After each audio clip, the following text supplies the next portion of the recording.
Welcome to the Rim Break Rodeo. We hope this video helps.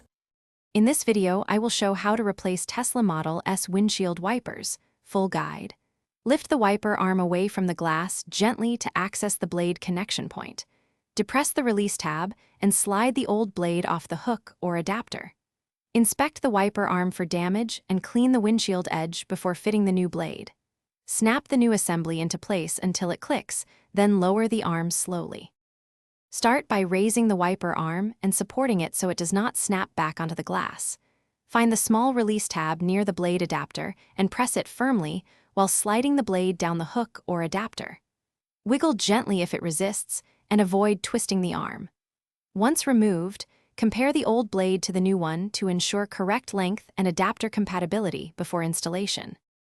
If you are enjoying this guide, please subscribe and hit like. It really helps the channel.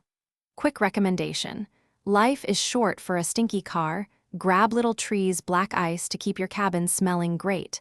I put the link and some other deals in the description so you can find them easily.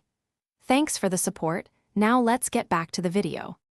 Hold the new blade so the adapter faces the wiper arm and slide it into the hook until you hear a clear click. Make sure the rubber edge sits flat against the windshield with no gaps or twists. Lower the arm slowly to avoid snapping the blade onto the glass. Turn on the wipers for a quick test at low speed to confirm smooth travel and even contact across the windshield. Thanks for watching. Consider subscribing if we helped you.